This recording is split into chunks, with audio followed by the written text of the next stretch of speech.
सोवन सिंह जीना विश्वविद्यालय में शुक्रवार को धामी सरकार के 4 वर्ष पूरे होने के उपलक्ष्य में एक विचार गोष्ठी का आयोजन किया गया।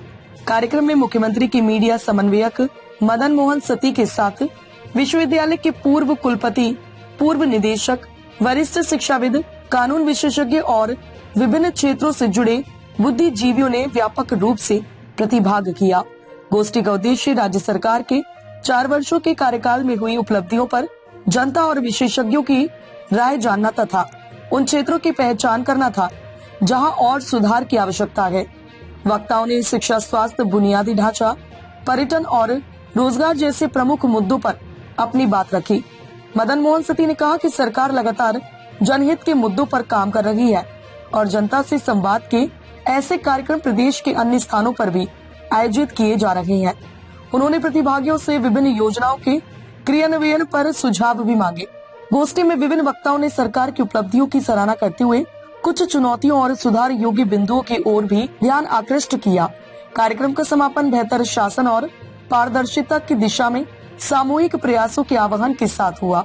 ये जो विचार गोष्ठी है, जो संवाद है, ये परिचर्चा है, ये माननीय मुख्यमंत्री जी के पिछले 4 सालों में किए गए काम में, उनके द्वारा शुरू करी गई बहुत सारी परियोजनाओं के बारे में या उनके डिफरेंट मॉडल्स के बारे में हमारे विद्वान क्या सोचते हैं। जो अलग अलग क्षेत्रों के विद्वान हैं, चाहे वो शिक्षा के हों, चिकित्सा के हों, कृषि के हों, संस्कृति के हों, साहित्य के हों, उन सभी को यहाँ पर बुलाया गया, चाहे कानून के हों। तो क्योंकि आपको जैसा पता है, यूसीसी लगाने वाला उत्तराखंड पहला राज्य है, तो यूसीसी के बारे में भी हमारे विद्वान क्या सोचते हैं और यहाँ पे जो और विकास की परियोजनाएं माननीय मुख्यमंत्री द्वारा चलाई गई हैं, उन परियोजनाओं के बारे में विशेषज्ञ क्या सोचते हैं या उनमें कहाँ कुछ कोई कमियां तो नहीं रह गई हैं या उनमें कहाँ सुधार की जरूरत है। इन सारे विषयों में चर्चा करने के लिए हमने अपने क्षेत्र के, जो अपने क्षेत्र में अंतर्राष्ट्रीय पटल पर अपना नाम रोशन कर चुके हैं, ऐसे बहुत सारे वाइस चांसलर्स को, डायरेक्टर्स को और फिलोसफर्स को,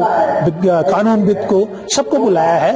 और हमारा ये मानना है कि इस तरह का संवाद जब माननीय मुख्यमंत्री की बात जाएगा तो डेफिनेटली इस इनपुट से हमारे प्रदेश का भला होगा, हमारे विकास में गति मिलेगी। यह कार्यक्रम किसी राजनीतिक कार्यक्रम की तरह नहीं है। ये राजनीति में सुधार लाने के लिए, राजनीति में और अच्छी शुचिता लाने के लिए जो विद्वान लोग हैं उनके सुझावों का भी उसमें समर्पण करना, उसका समावेश करना है। इसलिए परिचर्चा आयोजित की गई है और इस परिचर्चा का पूर्ण रिकॉर्डिंग जो है माननीय मुख्यमंत्री जी को बहुत जल्दी प्रेषित कर दिया जाएगा। जो रिकॉर्डिंग वर्जन भी होगा, इलेक्ट्रॉनिक वर्जन और प्रिंट वर्जन भी होगा। इसलिए ये संवाद आज यहाँ किया जा रहा है।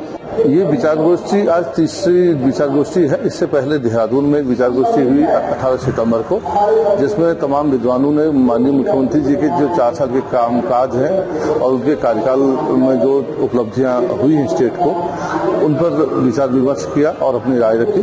दूसरा चरण हल्द्वानी में हुआ 25 अक्टूबर को। उसमें भी तमाम प्रोफेसर्स और विद्वान लोग जुटे। उन्होंने माननीय मुख्यमंत्री जी के 4 साल के कार्यों पर अपने विचार रखे। आज उसी का तीसरा चरण है जो अल्मोड़ा में आयोजित विचार गोष्ठी हो रही है।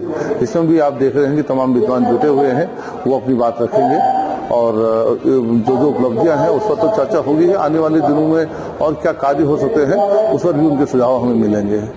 ये कार्यक्रम है और हमारे जो मीडिया सलाहकार हैं माननीय मुख्यमंत्री जी के मदन मोहन सती जी, उनके द्वारा पूरे प्रदेश में ही हर जनपद में इस प्रकार के कार्यक्रम आयोजित किए जा रहे हैं। निश्चित इस गोष्ठी के माध्यम से बहुत सारी जानकारियां जो सबको नहीं होती हैं वो मिलेंगी।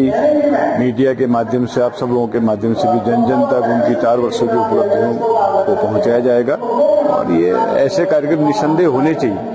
हमारी सरकार क्या कर रही है, जनता की चुनी सरकार क्या कर रही है, उनके मुखिया क्या कर रहे हैं, उसकी जानकारी जनता को नियमित रूप से मिलते रहे। तो इसलिए एक बहुत ही प्रेरणादायी कार्यक्रम है।